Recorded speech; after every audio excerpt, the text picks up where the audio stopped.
Imam Muslim rahimahullah taala wa nafa'ana bihi wa bi ulumuhi fid dharain. Wa 'an Anas radhiyallahu anhu 'an Nabi sallallahu alaihi wasallam qala la yu'minu ahadukum hatta yuhibba li akhihi ma yuhibbu li nafsihi. Muttafaqun alaih. Alhamdulillah, alhamdulillah sampai pada hadis ke-15 diriwayatkan dari Sayyidina Anas bin Malik radhiyallahu anhu. Nabi kita Muhammad SAW bersabda, la yu'minu ahadukum, tidak beriman salah seorang kalian, artinya tidak sempurna iman kalian, hatta yuhibba li akhihi, sampai mencintai saudaranya, artinya orang muslim, ma yuhibbu li nafsihi, sesuatu yang dia cintai untuk dirinya. Kita tak sempurna iman kita sampai kita mencintai bagi saudara kita, bagi saudara muslim, apa yang kita cintai untuk diri kita. Jadi apa saja yang sampean sukai untuk diri sampean, begitu juga kita harus sukai untuk saudara kita, baru sempurna iman kita. Kita nggak suka disakiti, nggak suka dimaki, begitu juga kita harus senang saudara kita tidak disakiti dan dimaki. Kita senangnya disapa, dihormatin, kita senangnya disapa dengan sopan, begitu juga kita harus suka seperti itu. Ketika kita dapat nikmat, kita bahagia, saudara kita dapat nikmat, kita juga bahagia. Apapun yang kita senangi untuk diri kita, begitu juga kita senang untuk saudara muslim kita. Di sini perlu diperhatikan pertama kalimat la yu'minu, tidak sempurna iman, bukan tidak beriman ya, tidak sempurna imannya. Jadi ini menunjukkan bagian dari mencintai saudara seperti mencintai diri sendiri, itu salah satu bagian dari iman. Bukan iman seluruhnya, bagian dari iman. Lalu hatta yuhibba li akhihi. Nah, kalimat ini menjelaskan bahwa kita ini harus mencintai muslim, mengkhususkan muslim dengan mahabbah melebihi yang lain. Artinya kita di muamalah kita sama orang Islam harus beda sama orang yang lain di luar Islam. Wajib dong. Satu keyakinan, mereka yang berada di jalan yang benar seperti kita, yang diikat oleh kalimat la ilaha illallah Muhammadur Rasulullah. Jadi wajib kita bedakan dengan apa? Muslimin itu saudara kita semuanya, mau kaya, mau miskin, kenal atau tidak kenal, dimanapun tempat mereka berada, kita harus punya rasa khusus buat mereka. Mahabbah seperti mencintai diri kita sendiri. Ma yuhibbu li nafsihi, terakhir kita cintai untuk diri kita sendiri, ulama menafsirkan dari taat, dari mubahat. Sebagaimana dia senang kalau diri dia jadi ahli taat, kita harus senang muslim lain orang menjadi orang taat. Makanya ulama berdakwah, ajak orang bertobat, ibadah. Kenapa? Karena mereka senang dengan taat, senang dengan ibadah, senang dengan beramal soleh. Kan itu membawa kita, menyebabkan kita masuk surga. Dan mereka juga senang muslimin mengerjakan pekerjaan yang sama agar muslimin masuk surga. Jadi semangat mengajak orang muslim taat sebagaimana dirinya semangat untuk taat. Jadi di sini menjelaskan bahwa mukmin, orang-orang yang beriman itu satu, semuanya itu sebetulnya seperti satu jiwa. Mukmin kemudian kita ini muslimin semuanya seperti satu jiwa. Jadi yang sampai senangin untuk diri dia, senang juga untuk orang lain. Sama kayak gini, misalnya kita punya dua tangan. Yang saya senangi untuk tangan kita, saya senang tangan kanan, senang juga untuk tangan kiri kita, senang juga untuk kaki, untuk badan. Saya kepengen tangan saya sehat, tangan kiri kepengen sehat juga kan? Pasti. Saya nggak kepengen tubuh saya terluka, berarti ya seluruh tubuh dari kepala sampai kaki. Nah mungkin saya pilih-pilih, belum ada punya luka di kepala, kalau badan apa-apa. Namanya orang bodoh, seluruh tubuh harus kita jaga dari yang tidak bagus. Begitu juga muslimin, gambarkan mereka itu satu jiwa dengan kita. Apa yang kita senangi, jika menimpa mereka kita harus senang juga. Apa yang kita benci, jika menimpa mereka kita harus benci juga. Kita senang dapat nikmat, muslim dapat nikmat juga, ikut alhamdulillah. Jangan hasud. Nah, di sini banyak penafsirannya ya. Membuat kita tidak hasud, membuat kita semangat berdakwah, membuat kita semangat untuk menyampaikan manfaat. Ini kan hadisnya umum sekali, Masya Allah, luas maknanya. Kita nggak sempurna iman sampai kita mencintai segala hal untuk diri kita sama seperti mencintai untuk saudara kita. Nah, itu lafaznya, mafhumnya. Begitu juga yang kita benci untuk diri kita, kita juga benci untuk saudara kita. Jadi ini artinya luas.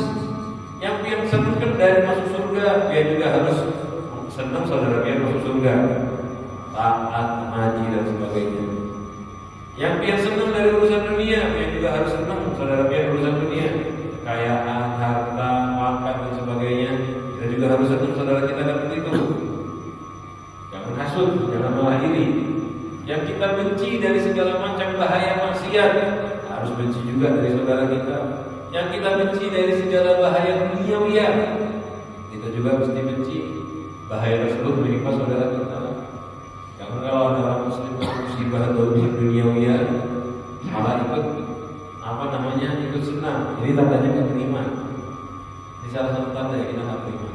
Kalau orang muslim kena musibah, entah itu musibah apa, luka, jatuh, bencana alam, di hati kita malah bahagia karena musibah. Ini tanda kurangnya iman di dalamnya. Ya, ini hadis ini kalau kita hubungkan dengan bab menunjukkan kehormatan muslim. Kehormatan apa lagi coba? Cinta, kebaikan bagi mereka itu termasuk bagian dari iman. Bukan sebagian amal baik biasa, termasuk bagian dari iman. Ini kan menunjukkan berarti terhormat sekali muslimin. Kita ini harus senang untuk mereka, harus senang untuk mereka baru sempurna imannya. Jadi iman kita kepada Allah tidak sempurna kecuali kita sudah senang untuk orang muslim. Nah ini menunjukkan ya agungnya muslimin di sisi Allah. Wa'anhu dari Sayyidina Anas bin Malik juga beliau meriwayatkan qala Rasulullah sallallahu alaihi wasallam unsur akhaka zaliman aw madluman. Ini hadis kalau salah paham apalagi diputus sampai segitu rusak artinya. Tolong saudaramu dia zalim ataupun dizalimi. Tolong saudaramu ketika dia zalim ataupun dia dizalimi. Dia menjadi orang zalim atau menjadi orang dizalimi, tolong dia. Titik bisa diputus sampai di sini. Kira-kira salah paham enggak? Kan timbul pertanyaannya, orang zalim ditolong. Nah begitu. Ada seseorang sahabat ketika dengar hadis ini tanya, qala rajulun, mana seseorang bertanya kepada Rasulullah SAW, ya Rasulullah, wahai Rasulullah, ansuruhu in kana idza kana madluman. Saya tolong saudara muslim saya kalau dia madlum, dizalimi, dijahati.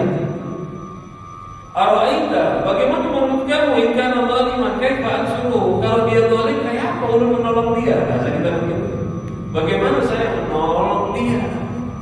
Sahabat tadi bingung. Kok mana ada orang zalim ditolong? Kan betul. Qala Rasulullah menjawab, tahjuzuhu aw tamnahu min ad-dulli inna dzalika nasbuhu. Nolong saudara kita yang zalim, dijelaskan caranya sama Rasulullah. Tahjuzuhu, halangi dia, cegah dia dari zalimnya. Itu menolong dia dari menolong saudara yang zalim. Dzalika nasbuhu. Itu pertolongan bagi orang zalim. Ada orang zalim mau ulun tolong. Gimana cara nolongnya? Disetop dari kezalimannya. Itu caranya. Jadi menolong orang zalim bukan dibantu kezalimannya, tapi dicegah dari kezalimannya.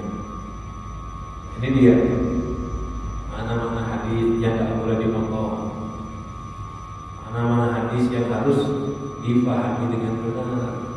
Jangan nanti ngomong tolong saudara dia mau dolim kah atau kagak kan tolong.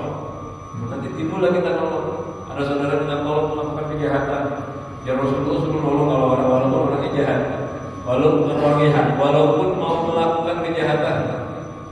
Enggak, maksudnya Rasulullah menolong orang yang mau melakukan perbuatan jahat dengan mencegah dari kejahatan.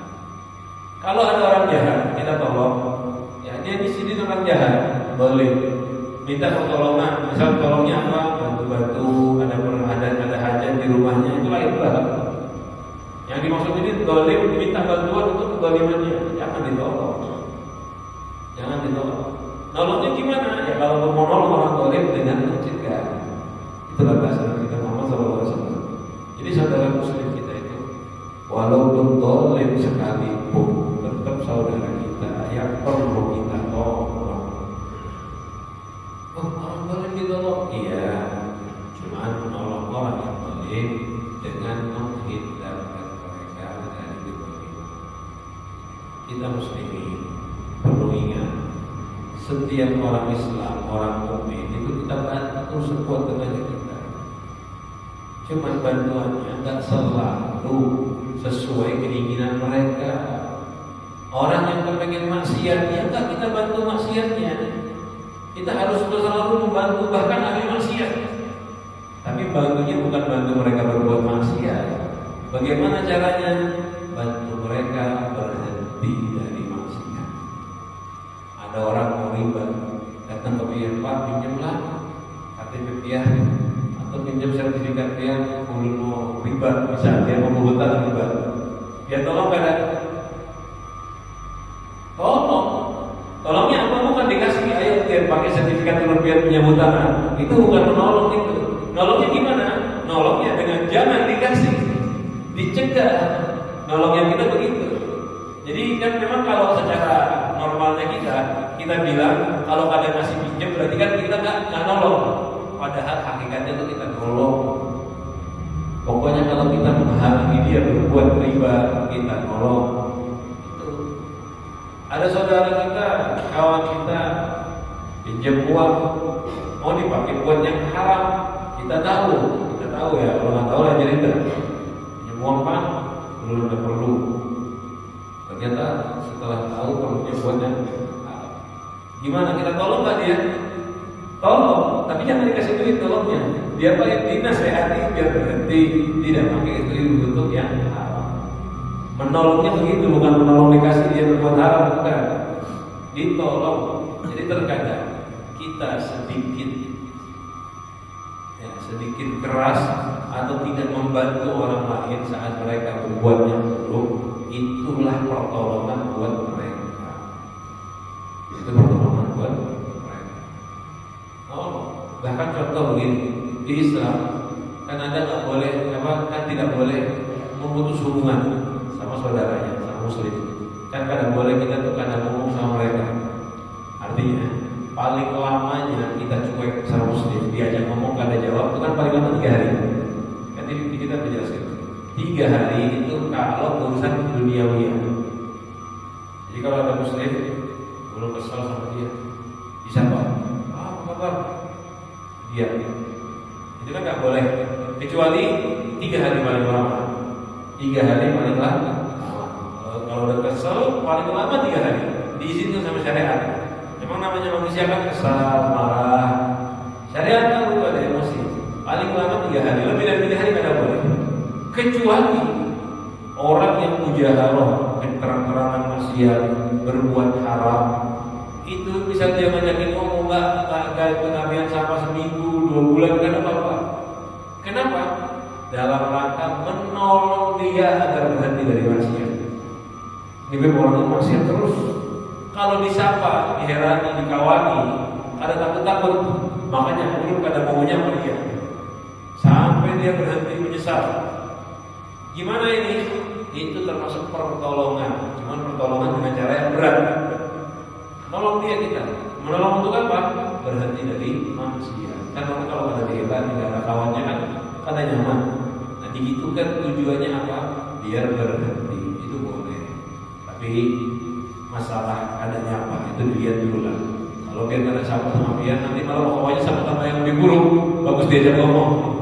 Paham ya tadi ya? Ini ada kawan dulu, maunya berbuat jahat, ulun kada sapa, biar berhenti dari jahatnya. Kalau ulun kada sapa, bujuran berhenti dari jahat, nggak apa-apa. Itu pertolongan dari saya, biar dia stop. Tapi kalau ulun kada sapa, dia malah berkawan sama orang yang benar-benar jahat, malah kawannya jahat seberapa. Yang baik-baik kada menyapa, dia berkawan sama yang jahat semua. Kalau kayak gitu jangan mending diajak ngomong, nggak apa-apa. Daripada dia salah kawan nanti lebih parah. Itu ya cara menolong orang yang zalim. Ya, Rasulullah SAW memang beliau diberikan oleh Allah Subhanahu Wa Taala jawab yang omongannya itu jawab. Ya. Sabda beliau itu kalimatnya pendek tapi lengkap. Kalimat pendek seperti ini. Kalau saudara zalim ataupun mazlum ataupun zalim ataupun dizalimi, ngomong.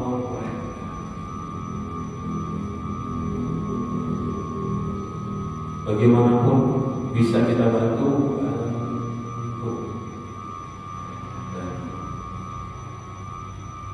Walaupun dia zalim, bantu dengan apa? Bantu agar berhenti dari kezaliman.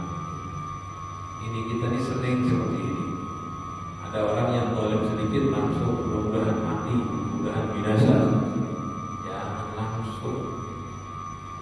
Orang jahat itu nggak akan berhenti, selalu ada. Itulah dunia. Jadi setiap orang jahat kita tahu akan hancur. Kesian mereka.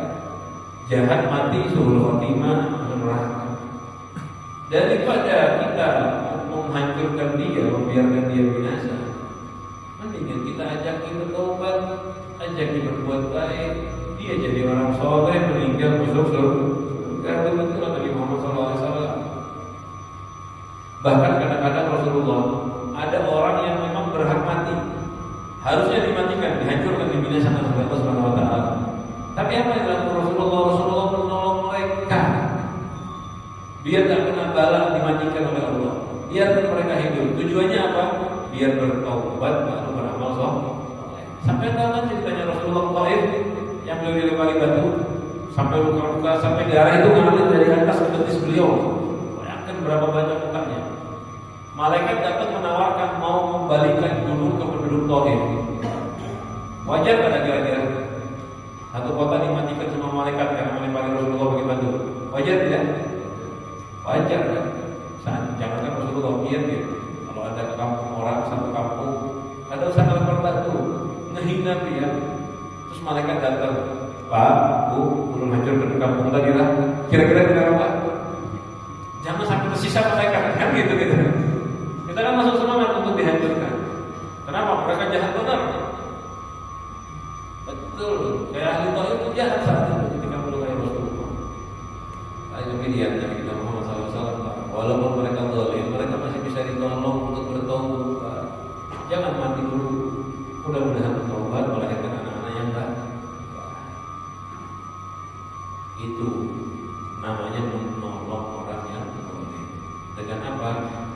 Dinasehati, dibantu, jangan sampai binasa dengan doa misalnya. Didoakan, mudah-mudahan mereka kadang meninggal dalam keadaan zalim. Begitu caranya. Ada orang zalim, jangan langsung doakan ya Allah, bunuh dia, matikan dia ya Allah. Mendingan doakan ya Allah, mudah-mudahan dia bertobat, hidayah.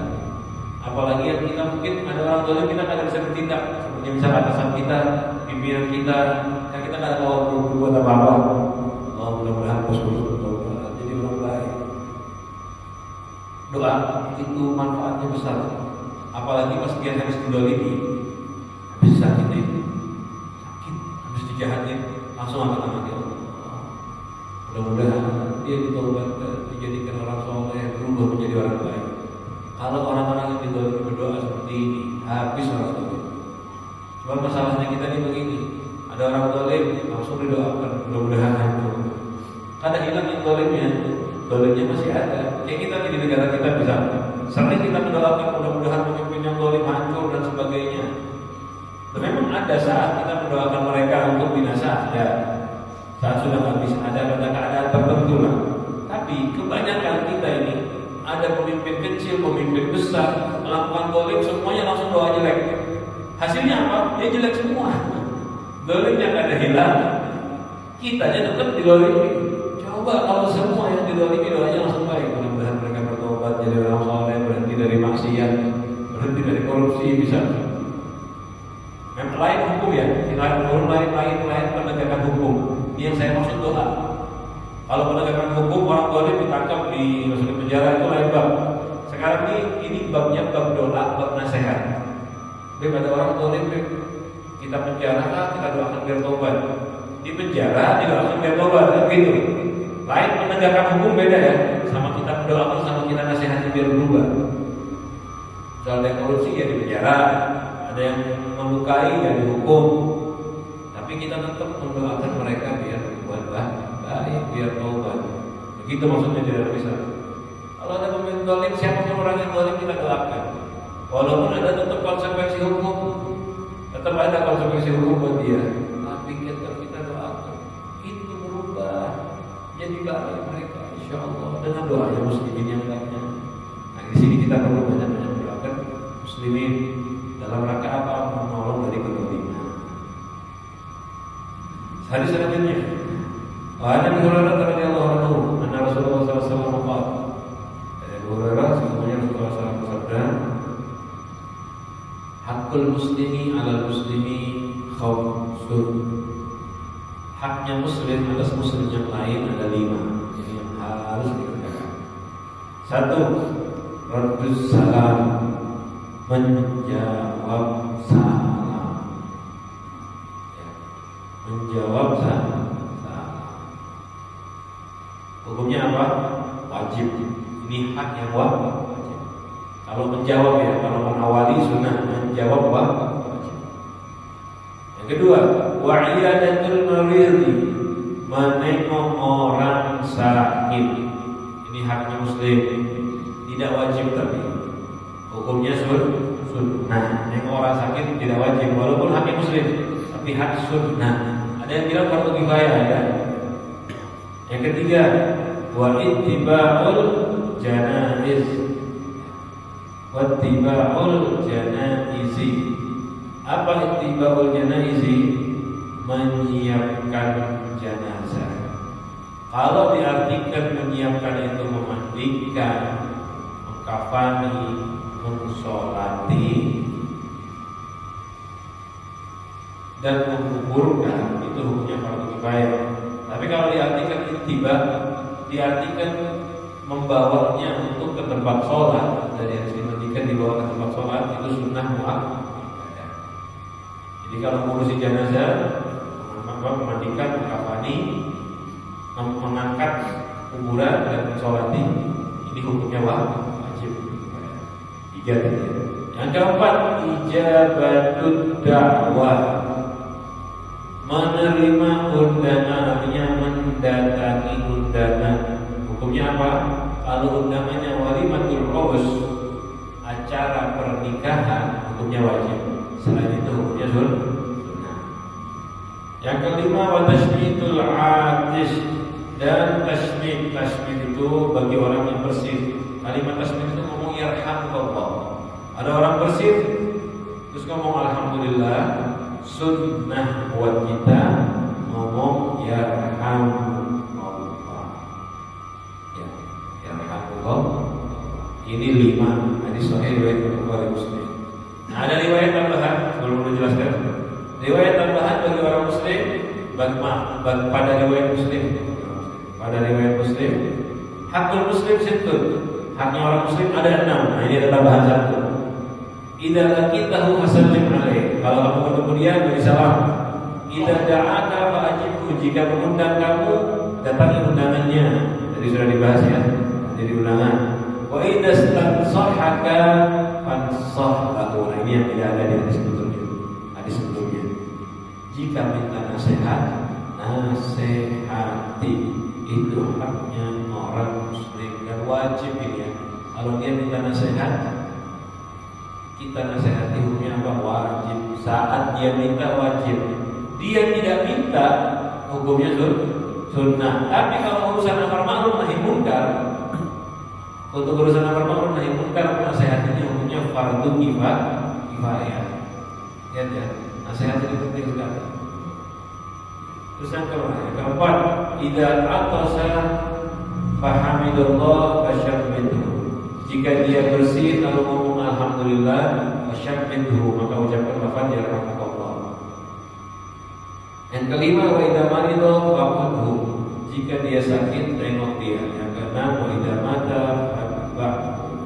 Jika dia meninggal, maka ikuti, artinya sunnah mengikuti jenazah sampai ke kubur.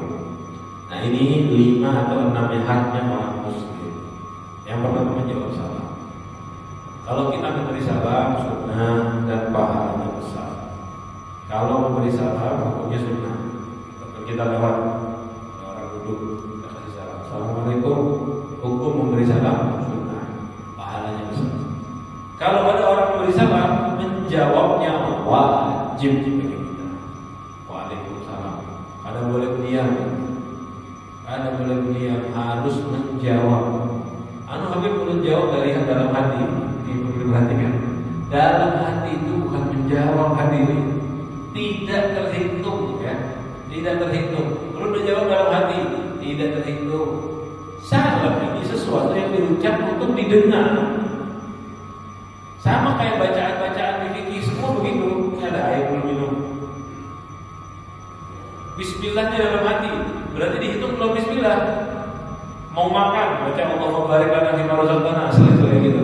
Pak, baca doa, udah dalam hati. Ada terhitung kerjaan sunnah kalau baca dalam hati. Jadi kalau mau membaca bacaan yang disunnahkan syariat atau mengucapkan kalimat yang disunnahkan oleh syariat, itu harus keluar lafaz terdengar sama telinga sendiri. Minimal. Kalau salah terdengar sama orang yang memberi salam.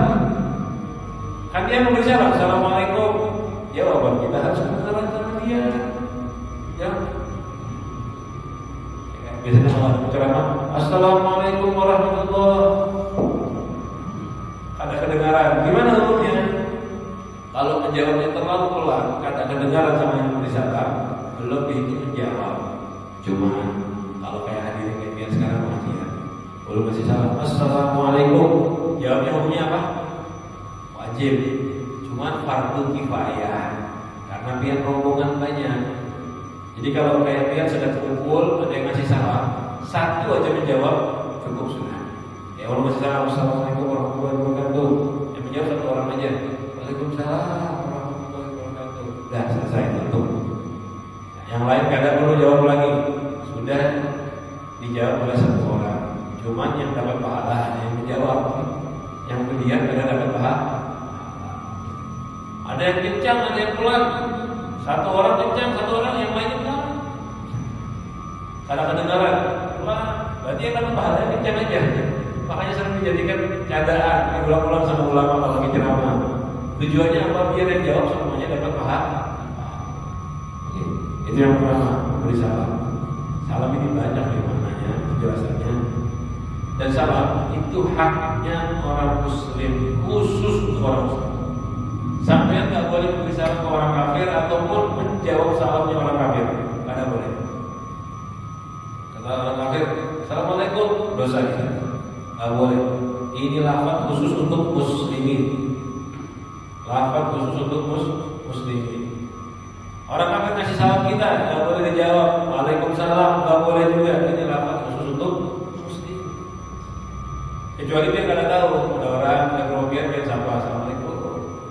Lain dia kan berdosa kayak gitu. Karena kita nggak tahu dan normalnya kan kampung kita, negeri kita ini normalnya orang-orang Islam.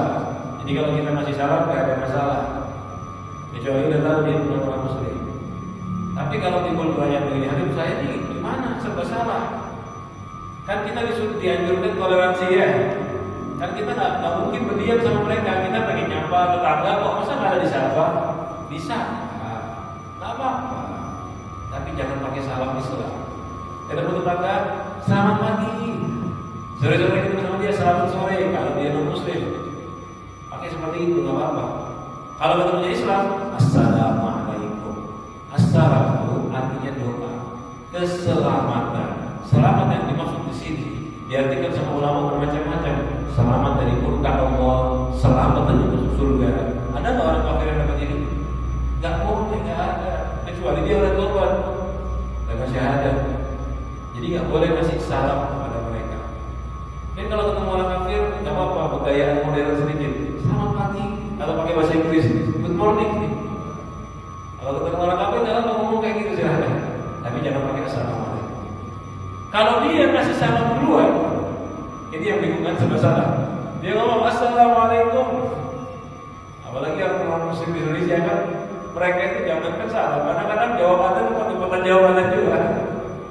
Karena adatnya udah Indonesia, di Indonesia yang adatnya banyak orang Islam. Mereka ketemu kita masih salam, assalamualaikum. Apa jawaban kita? Jawabannya assalamualaikum wa ala ibadillahi sholihin. Bukan waalaikumsalam. Jadi kalau ada orang yang kasih salam, jawabannya apa? Assalamualaikum wa ala ibadillahi sholihin. Itu jawaban kalau ada orang luar Islam seperti salam. Mungkin cukup sampai di situ bagian salamnya. Kalau dia dibahas banyak. Wa iyadatul marid, dan menengok orang sakit. Ini haknya muslimin. Kalau ada saudara yang sakit, bisa kita tengok, datangi, doakan, bisa bawa bantuan, makanan kah apa.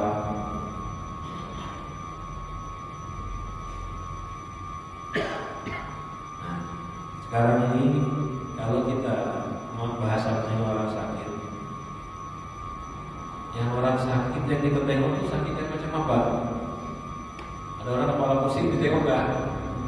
Ada orang meriang ditengok nggak? Kalau secara lafaz hadis,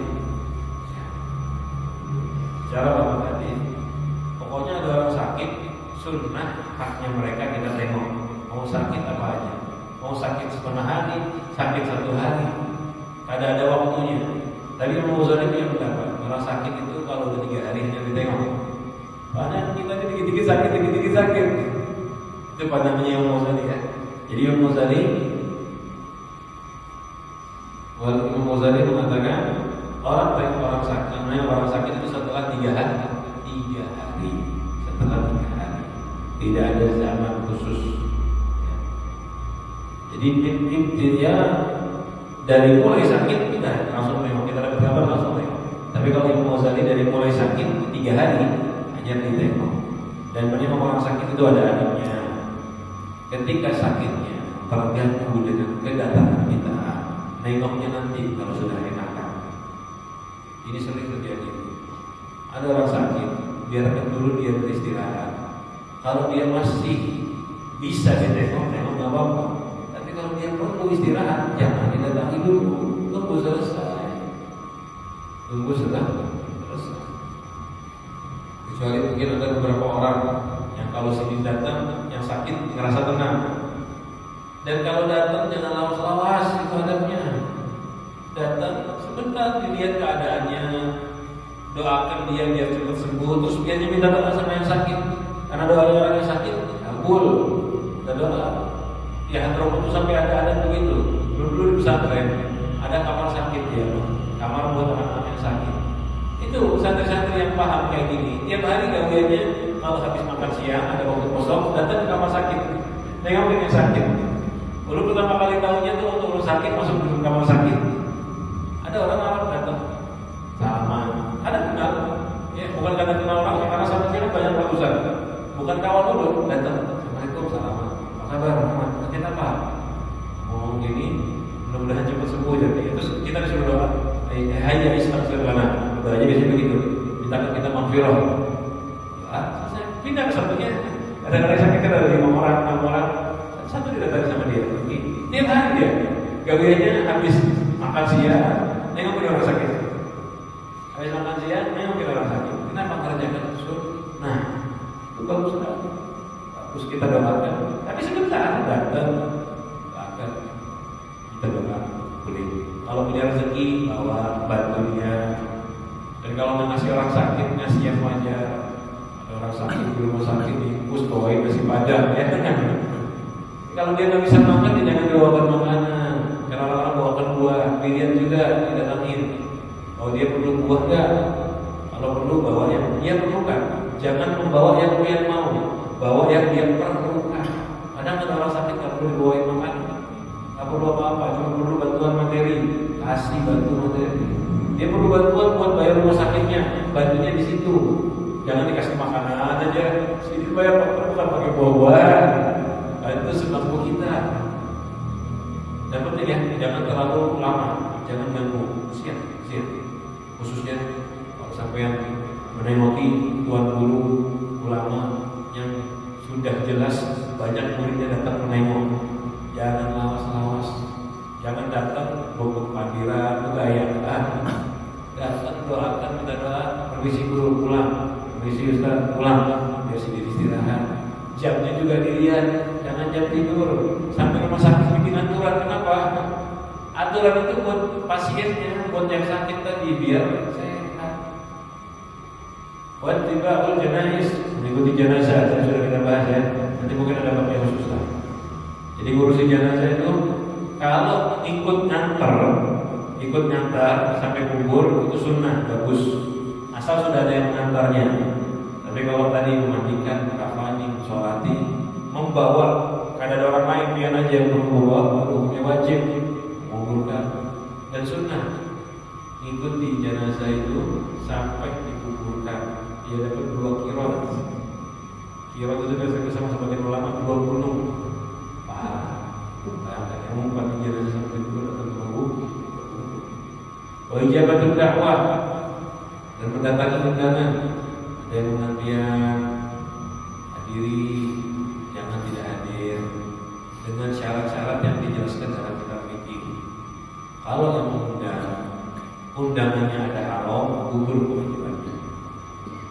Hadir pernikahan anak korban, pernikahan mila, ini wajib kita datang. Dengan syarat tidak ada kemaksiatan kemungkaran terjadi. Tapi kalau orang mengundang di tempat undangannya dia pakai alat musik haram, ada orang buka aurat, kecampur laki perempuan, pokoknya ada haram di situ, gugur kewajiban. Ada wajib datang. Itu penting sekali. Kalau menikah jangan sampai bercampur kalau bisa. Apa khususnya di akad itu bahaya sekali sebetulnya. Banyak ulama yang keras misalnya. Kalau di akad jangan duduk berduaan lah perempuannya. Kan zaman sekarang aneh. Ini zaman sekarang begini. Ini mau menikah, belum menikah lah. Datang mempelai perempuan atau mempelai laki-laki. Biasanya datang laki-laki ya. Yang datang laki-laki kan mau akad. Datang mempelai pria, ayo salam dulu sama mertua. Haram. Belum jadi mertua ini. Kan belum akad gitu kan. Nanti semua itu salaman itu setelah akad baru bersalaman. Karena masih bukan mahram, akad dulu. Bahayanya begini. Kalau terjadi kemungkaran di dalam akad nikah, yang mana kemungkaran tersebut terang-terangan sampai bikin pelakunya lepas dari adil, karena disebut adil lagi oleh syariat, berarti walinya kada sah jadi wali, saksinya kada sah jadi saksi, berarti nikahnya tak boleh. Itu makanya sebagian ulama keras kan sebab ini. Memang paling bagus kalau akad nikah itu perempuan bisa, laki-laki di situ, laki-laki sendiri. Laki-laki sama laki-laki. Selesai itu bawa. Ingat, selesai itu bagaimana yang laki bangun dan yang binian. Karena yang perempuan kan di dalam sama keluarganya, yang laki yang bangun mendatangi sama perempuan. Itu cara paling bagus. Jangan yang binian dipanggil ke sini duduk bareng. Ini adat yang paling baik sebetulnya. Yang melihat laki-laki yang bukan mahram. Dan perempuan kalau nikah didandani nggak ya? Dandan. Akhirnya menimbulkan pandangan macam-macam. Foto sama orang ini, cara cantik betul lah istrinya. Fitnah ada itu namanya. Fitnah. Memang mungkin biar umpat biar mulut kita di Indonesia dan memang kita begitu. Umpat yang wajah bukan aurat, tak apa-apa. Umpat yang itu, tapi jangan sampai ada fitnah. Buka wajah ini di mata Syafi'i ada 2 pendapat. Yang lemah boleh dibuka, tapi di mata lain boleh. Kita anggap kita umpat yang itu, yang kadang harus bercadar berjilbab aja, tak apa-apa. Ada masalah. Tapi asal aman dari fitnah. Kalau tidak aman dari fitnah, bikin ingin maksiat, tak timbul syahwat, apalagi Apalagi modelan-modelan baju kawin zaman sekarang, kadang-kadang bungkus lah, kulitnya terlihat lah. Nah, ini perlu diperhatikan ya. Ada materi yang mau disampaikan jelas banget ini ya. Membahas ini masalah pernikahan ini di bab masalah al-timah. Iya, di bab masalah undangan makan. Itu beliau menjelaskan kita sampai tidak wajib datang, bahkan bisa haram kalau kita tahu di tempat ini ada maksiat. Padahal aslinya di undang pernikahan wajib. Cuma kalau ada kemaksiatan, gugur kewajibannya. Itu dijaga. Khususnya kita mulai dari diri kita. Ini bukan untuk membahas orang lain hadirin. Sekali lagi ya, kalau kayak tadi contoh pernikahan, kalau sama membahas orang yang habis waktu kita nanti dan hanya bikin fitnah. Kita mulai dari keluarga kita. Saya kalau mau pernikahan, hati-hati, aurat dijaga, nggak mau pakai hal-hal yang haram. Begitu. Kita mulai dari diri kita aja.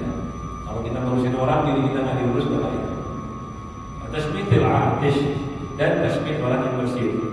Sunnah kalau orang yang bersih ngomong alhamdulillah, namanya gini ya, bersih. Alhamdulillah, ya ngomong yarhamu. Kalau ulun nggak ngomong alhamdulillah, jangan ngomong yarhamu Allah. Ingatkan ulun suruh ngomong alhamdulillah. Ulun bersih, diam. Apa yang dia lakukan? Bilang ulun alhamdulillah. Ingatkan ulun biar ulun ngomong alhamdulillah. Akhirnya ulun bilang alhamdulillah. Baru dia ngomong yarhamukallah. Jelas ya? Jadi begitu caranya. Biar bersih. Asyik. Ulun ingatkan alhamdulillah Pak. Dia ngomong alhamdulillah. Baru ulun ngomong yarhamukallah. Jangan biar bersih ulun ngomong alhamdulillah. Ingatkan dia biar bilang yarhamukallah. Paham? Biar bersih. Ulun ngomong alhamdulillah, maksud ulun ingatkan. Biasanya jangan ngomong yarhamukallah. Ngomong alhamdulillah kan ingatkan. Nah, setelah kita dijawab oleh orang lain yarhamukallah, kita bilang apa? Yahdikumullah. Ulun bersih. Alhamdulillah. Yang bilang apa? Yarhamukallah. Lalu ulun jawab lagi dengan dia. Yahdikumullah wa yuslih balakum. Yahdikumullah wa yuslih balakum. Semoga Allah memberikan hidayah dan memperbaiki hati. Itu caranya menjawab orang yang tasbih. Orang yang ngomong yarhamukallah kita berulang kali. Nah, ini cara paling gampang. Dan sekali lagi suaranya dikencangi sekiranya orang dengar. Biar bersih. Ayo. Benar kan? Belum alhamdulillah barusan. Kadang kan? Belum baca alhamdulillah barusan itu benar. Tapi gunanya yang benar. Kalau belum baca alhamdulillah kan dia ada dengar. Biar diingatkan tidak apa-apa. Alhamdulillah. Nanti ulun ngomongnya juga gini, yarhamukallah. Kencangi biar dia tahu ulun sudah jawab. Kalau ada doa lafaz yang umum begini dijadikan perbincangan, itu harus orang lain dengar. Kalau nggak dengar seakan-akan belum dibaca. Dulu ulun pernah bersih. Tapi waktu itu lagi ziarah, kita lagi ziarah lagi turun tangga. Terus ziarah orang ramai sambil baca doa. Allah, belum bersih. Ngomong alhamdulillah, alhamdulillah. Ada satu habib Tuhan sini ditarik dia. Tuhan melihat ini belum bersih, dikiranya orang belum alhamdulillah. Memang ada suara orang. Maka jaraknya agak panjang gitu loh. Pada langsung. Jadi posisi itu sini di belakang dulu. Dia bilang bersih. Alhamdulillah. Jalan beberapa langkah. Terus beliau kayak mengejar. Alhamdulillah. Ketika beliau mengejar ngomong alhamdulillah, ulun ini pikiran ulun udah selesai ngomong alhamdulillah. Ulun kira sini bersih. Ulun bilang kira kamu kotor. Ulun bilang kamu ketawa beliau. Akhirnya pas beliau ketawa baru nyambung. Oh, jangan-jangan dia ngomongin ulun, ingatkan ulun. Cuma kan ada jarak, jadi kita kira begitu. Karena ada jarak, ulun kira ulun sudah ngomong, sudah selesai mesin ulun. Memang begitu ya, kalau udah ada jarak, udah ada jauh jaraknya, udah putus. Ada orang bersih, asyik.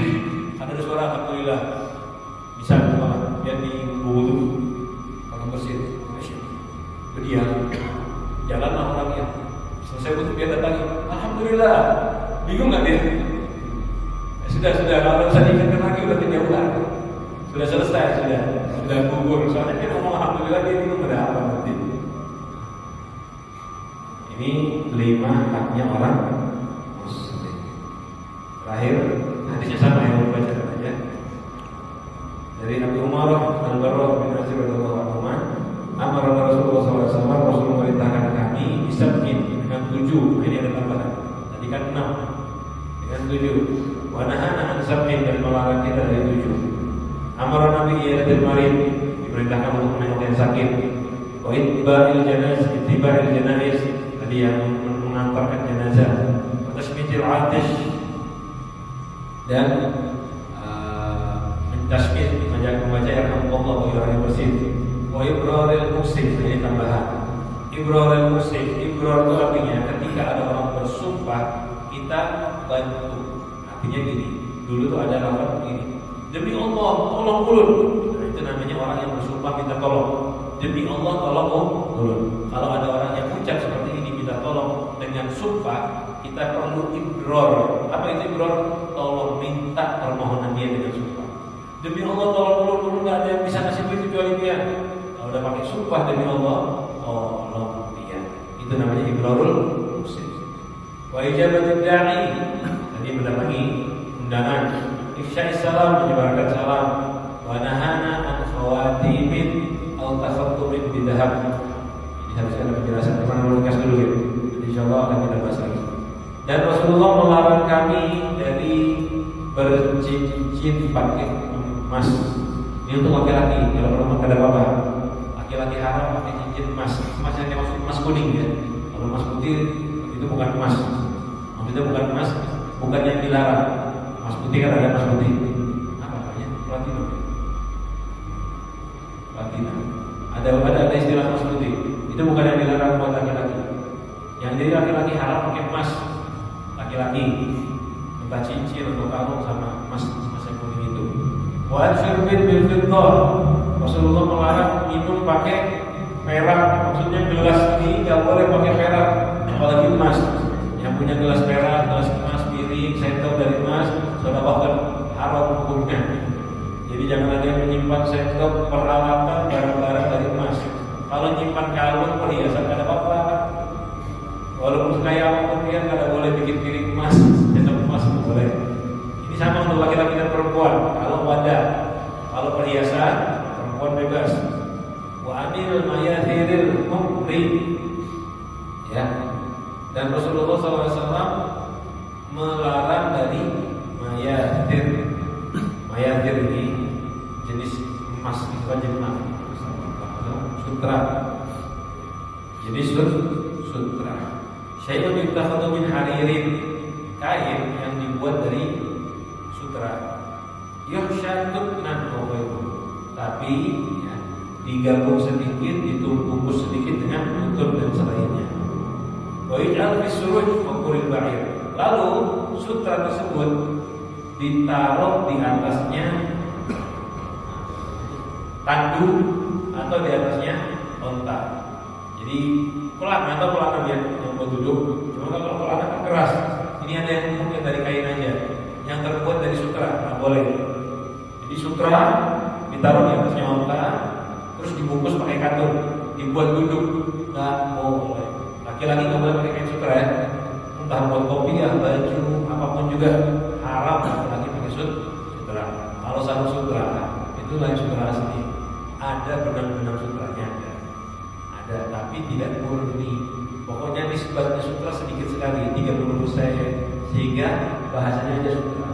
Kalau sutra asli itu ada mungkin gagal, kecil dia kayak melar gitu, kecil sekali, terus dia bisa melebar. Sutra asli seperti itu. Wa an-kisi, wa an-nusil harir, wal istabrak, wa dibaj. Ini semua sama artinya, semuanya sama.